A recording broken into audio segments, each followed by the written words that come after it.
ನಮಸ್ತೆ ವೀಕ್ಷಕರೇ ಹಾಗೂ ತಬಲಾ ವಿದ್ಯಾರ್ಥಿಗಳೇ. ಇವತ್ತಿನ ಈ ವಿಡಿಯೋದಲ್ಲಿ ನಾನು ತಬಲಾದ ಒಂದು ಪ್ರಮುಖವಾದ ವಿಷಯ ಅಂತಾನೆ ಹೇಳ್ಬೋದು. ಪಡಂತ್ ಪಡಂತ್ ಪ್ರಾಕ್ಟೀಸ್ ತಬಲಾದಲ್ಲಿ ವೆರಿ ಇಂಪಾರ್ಟೆಂಟ್. ಯಾಕಂದರೆ ನೋಡಿ, ನಾವು ತಬಲಾದ ಬೋಲ್ಗಳನ್ನು ನುಡಿಸ್ತಾ ಹೇಳ್ತಾ ತಬಲಾದ ಟೇಕಾ ಜೊತೆಗೆ ತಬಲಾದ ಮೇಲೆ ಟೇಕಾ ನುಡಿಸ್ತಾ ಬೋಲ್ಗಳನ್ನು ಹೇಳೋದು ಅಷ್ಟು ಸುಲಭ ಅಲ್ಲ. ಚಕ್ರಧಾರಗಳನ್ನು ಪಡಂತ ಮಾಡೋದು, ಈ ರೀತಿ ಮಾಡೋದ್ರಿಂದ ತಬಲಾ ವಿದ್ಯಾರ್ಥಿಗಳಿಗೆ ಏನು ಉಪಯುಕ್ತ ಅಂದರೆ, ಲಯದ ಮೇಲೆ ಒಂದು ಹಿಡಿತ ಬರ್ತದೆ ಒಂದು, ಮತ್ತು ಆ ಲಯ ವಿನ್ಯಾಸ ಅಂತ ಏನು ಕರಿತೀವಿ ಅದು ಗೊತ್ತಾಗ್ತದೆ. ಆನಂತರ ಆ ಸೌಂಡಿಂಗ್ಸ್, ಆ ಬೋಲ್ಗಳನ್ನು ಪಠಿಸೋದ್ರಿಂದ ಅದ್ರ ಬ್ಯೂಟಿ ಗೊತ್ತಾಗ್ತದೆ. ಶಬ್ದದ ಒಂದು ಮಾಧುರ್ಯ ಮತ್ತು ಸೌಂದರ್ಯ ಅನ್ಬೇಕು, ಬೋಲ್ದ ಸೌಂದರ್ಯ ಅನ್ಬೇಕು ಗೊತ್ತಾಗ್ತದೆ. ಈ ರೀತಿ ಪಡಂತ್ ಪ್ರಾಕ್ಟೀಸ್ಗಳಿಂದ ಸುಮಾರು ರೀತಿಯ ಉಪಯೋಗಗಳು, ಪ್ರಯೋಜನ ಅಂತ ಏನು ಕರಿತೀವಿ ಅವು ಇದ್ದಾವೆ. ಹಾಗಾಗಿ ತಬಲಾ ಪಡಂತ್ ಮಾಡೋದನ್ನು ವಿದ್ಯಾರ್ಥಿಗಳು ಕಲಿಯುವುದು ಅವರ ಸಾಧನೆ ದೃಷ್ಟಿಯಿಂದ ತುಂಬ ಅವಶ್ಯಕ.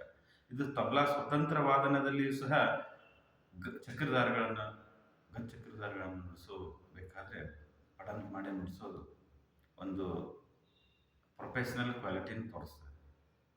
ಆ ರೀತಿ ಒಳ್ಳೆಯ ದೊಡ್ಡ ಹಿರಿಯ ಸಾಧಕರು, ಕಲಾವಿದರು ತಬಲಾದ ಮೇಲೆ ಪಡಂತ್ ಮಾಡ್ತಾನೆ ಬೋಲುಗಳನ್ನು ನುಡಿಸ್ತಾರೆ. ಆನಂತರ ಪಡಂತ್ ಮಾಡಿದ ನಂತರ ಈಗ ನಾನು ಒಂದು ಏಕತಾಲದಲ್ಲಿ ಒಂದು ಪ್ರಯತ್ನ ಮಾಡ್ತೇನೆ.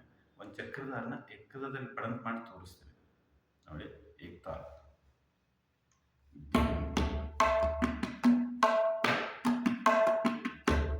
ಧೀಂಗ್ ದೀನಾಗಿನ ಧಕಿಟ ತಟಕ ಧೀಂಗ್ ದೀನಾಗಿನ ಗ್ರಾಂ ಗ್ರಾಂ ಹೇದರೆ ಕಿಡತಕ ದಿರಗಿಡ ತಾಲೂಕು ತಕ್ಕಡಾಂದ ದಿರಗಿಡ ತಾಲೂಕು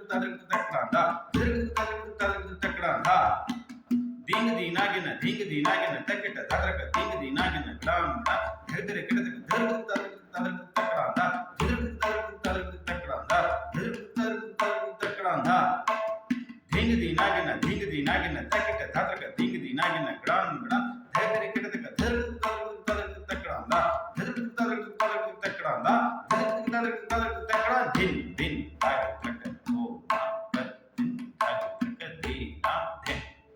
ಈ ರೀತಿ ಪಡಂತ್ ಪ್ರಾಕ್ಟೀಸ್ ನೀವು ಸಹ ಮಾಡಿ. ಇದರ ಒಂದು ಪರಿಣಾಮ, ಎಫೆಕ್ಟ್ ಅಂತ ಏನು ಮಾಡಿದ ಮೇಲೆ ಗೊತ್ತಾಗ್ತದೆ. ಆ ಪ್ರಾಕ್ಟೀಸ್ ಮಾಡಿದ ಮೇಲೆ ಅದು ಸರಿಯಾಗಿ ಬಂದರೆ ಇದರದೊಂದು ಪರಿಣಾಮ ನಿಮಗೆ, ನಿಮ್ಮ ಸಾಧನೆ ಮೇಲೆ, ನಿಮ್ಮ ತಬಲಾ ವಾದನದ ಮೇಲೆ ಯಾವ ರೀತಿ ಸುಧಾರಣೆ ಆಗ್ತದೆ ಅಂತ ನಿಮ್ಮಷ್ಟಕ್ಕೆ ನಿಮಗೆ ಗೊತ್ತಾಗ್ತದೆ. ಆದ್ದರಿಂದ ಈ ರೀತಿ ಪ್ರಯತ್ನ ಮಾಡಿ ಅಂತ ಹೇಳ್ತಾ ಇವತ್ತಿನ ಈ ವಿಡಿಯೋ ಮುಗಿಸ್ತಾ ಇದ್ದೇನೆ.